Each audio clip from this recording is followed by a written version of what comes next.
بہت سے لوگ رزق کے معاملے میں پریشان ہیں اور کچھ کا تصور یہ ہوتا ہے کہ رزق ہماری اپنی ذات کی وجہ سے نہیں ملتا، سستی کا شکار ہیں، کچھ کرتے نہیں، کچھ ہو نہیں پاتا، اس وجہ سے رزق کے معاملے میں پریشان۔ اور کچھ کا تصور یہ ہوتا ہے کہ من جانب اللہ رزق نہیں مل رہا اور ہم آزمائے جا رہے ہیں۔ تو یاد رکھیے معاملات دونوں طرح سے ہو سکتے ہیں کہ انسان کی اپنی سستی اور کاہلی بھی رزق پہ افیکٹ ہوتی ہے، اثر انداز ہوتی ہے، اور دوسری طرف بعض اوقات یہ بھی ممکن ہے کہ من جانب اللہ اس آدمی کا رزق لکھا ہی اتنا ہوتا ہے کہ وہ اپنی طرف سے حد درجے ہر ممکن کوشش کر رہا ہے، لیکن اس کے باوجود اس کا رزق میں بڑھوتری نظر نہیں آتی، کوئی خاطر خواہ نہیں کما پاتا۔ تو یہ من جانب اللہ ایسا ہوتا ہے، اس میں انسان کا اختیار نہیں۔ تو یاد رکھیے چند ایک چیزیں وہ ہیں جو اللہ کے فضل سے انسان کے رزق میں بڑھوتری کا باعث بنتی ہیں۔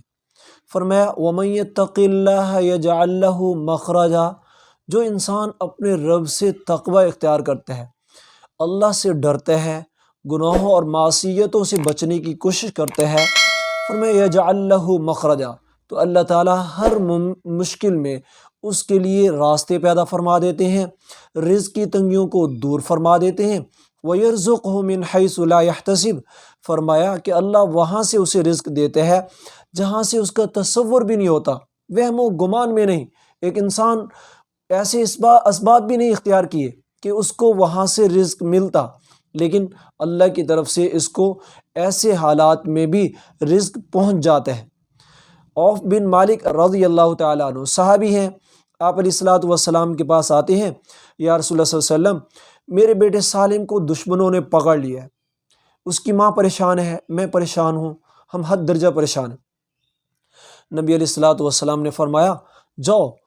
تقوی اختیار کرو اور اس کے ساتھ ساتھ لا حول ولا قوت الا باللہ کثرت سے پڑھو۔ چنانچہ روایات میں آتا ہے کہ ان کے بیٹے سالم دشمنوں کی قید سے نکلے اور ساتھ میں بہت سی بکریاں بھی ہانک کے لے آئے، اور دوسری روایت میں آتا ہے ایک اونٹ پہ سوار ہوئے اور ساتھ میں بہت سے اونٹ ہانکا کے لے ہیں، اور اس وقت یہ آیات نازل ہوئیں اور آپ صلی اللہ علیہ وسلم نے فرمایا کہ یہ ہے کہ جو انسان اپنے رب سے ڈرتا ہے، تقوی اختیار کرتا ہے، پھر اللہ رب العزت اس کے وہم و گمان سے ہٹ کر اس کے رزق کے اندر وسعت پیدا فرما دیتے ہیں۔ تو بھائیو، ہم صرف اسباب میں تو دوڑتے ہیں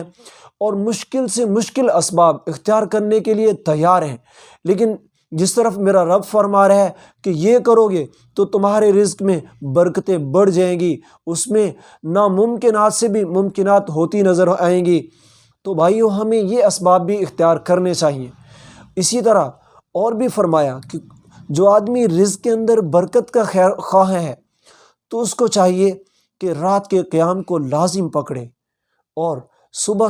سویرے اٹھ کر سحری کے وقت میں استغفار کی کثرت کرے۔ فرمایا اس وقت اللہ کی طرف سے اعلان ہو رہا ہے میرا کوئی بندہ جو مجھ سے مانگے تو میں اس کے رزق میں بڑھوتری کروں، اس کی حاجات کو پورا کروں، رب کی طرف سے اعلان ہے۔ اب جو بندہ ایکٹیو ہو کر رب سے مانگتا ہے تو میرا رب اس کے رزق میں بے انتہا اضافہ فرماتے ہیں۔